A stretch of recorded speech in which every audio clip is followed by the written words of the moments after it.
جب تم اللہ سے رو رو کر دعا کرتے ہو اور ایک ہی دعا کو بار بار مانتے ہو اور آپ کو اتنا یقین ہوتا ہے کہ اللہ میری دعا قبول کرے گا، جو آنسو تم رات کی تاریکی میں خاموشی سے بہا رہے ہو، جو تکلیف تمہارے دل کو بے قرار کیے ہوئے ہے، وہ رب سب سے واقف ہے۔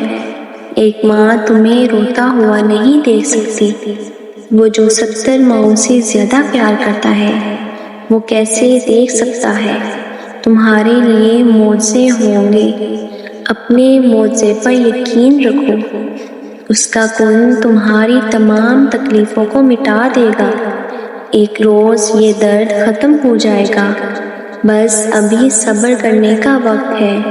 تم صبر کرو، وہ تم سے انجان نہیں ہے، تمہاری دعاؤں سے بھی انجان نہیں ہے، بس تھوڑا صبر اور تم دیکھو گے اپنے نصیب کا بدلتا ہوا پہلو۔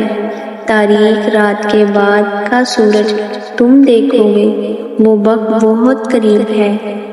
دیر ہو رہی ہے تو ضرور کچھ بہترین ملنے والا ہے۔ اگر کر رہے ہو صبر تو ضرور اس کا اجر ملنے والا ہے۔ ہو کر مایوس تم اگر پھر سے جینے میں آئے ہو تو ضرور تمہیں اس کا سہارا ملنے والا ہے۔ یقین رکھو اس ذات پر، تو یقیناً وہ تمہارا دل خوش کرنے والا ہے۔ وہ چاہتا ہے کہ تم ہمت رکھو، تمہیں تمہارے درد کا درد ملنے والا ہے۔ اگر مانگا ہے تم نے ایک قطرہ تو یقیناً تمہیں پورا سمندر ملنے والا ہے۔ چل رہے ہو بنا منزل کے، جس راستے میں تم سکون رکھو، تمہیں اس کی رحمتوں کا اشارہ ملنے والا ہے۔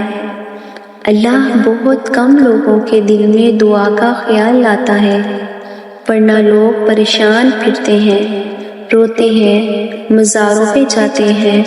اگر آپ کے دل میں اللہ نے دعا کرنے کا خیال ڈالا ہے تو یقین کریں دعا بھی جلد قبول ہوگی، کیونکہ اللہ نے آپ کو اس کے پاس آنے کے لیے چنا ہے۔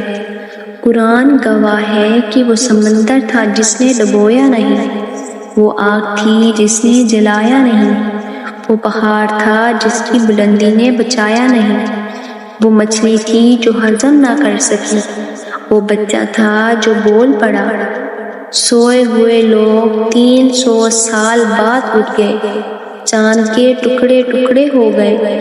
یہ مت کہو کہ یہ ہو نہیں سکتا، بلکہ بولو کہ اے میرے رب میرے لیے آسانی فرما، جیسے ان لوگوں کے لیے آپ نے آسانی فرمائی۔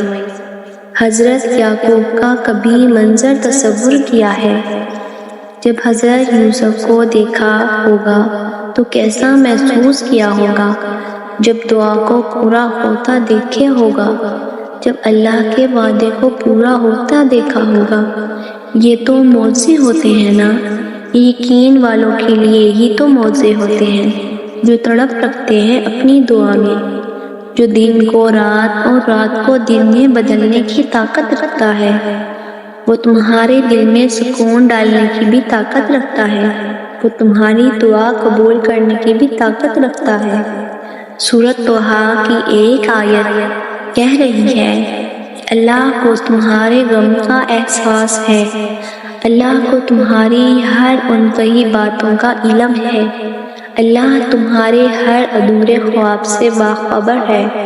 وہ درد میں پڑے اپنے بندے کو یوں نہیں چھوڑتا، وہ بس ان ٹوٹے دلوں کو سجدے میں لگا دیتا ہے۔ ان روتی آنکھوں کا سکون دعاؤں میں لکھا دیتا ہے، اور جو دل سجدوں میں کن کے منتظر رہتے ہیں ان کے لیے خدا کی محبت مثالی ہوگی۔ اللہ پاک کہتے ہیں مجھ سے مانگو میں تمہیں دوں گا، اگر میں چاہوں تو تمہیں ہر چیز سے نواز دوں، اور میں نہ چاہوں تو کوئی تمہیں عطا نہیں کر سکتا۔ تو پھر مانگو جتنا مانگ سکتے ہو، اور یقین رکھو تمہاری دعائیں قبول ہونے ہی والی ہیں۔ اللہ ہی ایسا ہے کہ سب اس کے محتاج ہے، وہ کسی کا محتاج نہیں۔ دعائیں مانگتے رہا کرو۔ قبولیت کے فیصلے نیت اور تڑپ دیکھ کر کیے جاتے ہیں، حالات اور اسباب دیکھ کر نہیں۔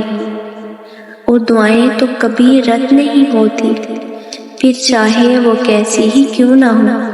ہر چیز کا مقرر وقت ہے، اور جو کچھ دعائیں وہ دیر سے اس لیے قبول کرتا ہے کیونکہ وہ ہم سے رابطے میں رہنا چاہتا ہے۔ اور یقین رکھو کہ وہ اللہ دعا قبول کرے گا۔ تم ایک دن خود ہی کہو گے کہ دعائیں قبول ہوں گی، میری بھی دعا قبول ہوئی ہے۔ اللہ ہر چیز پر قادر ہے، اس کے بعد کوئی سوال نہیں بچتا۔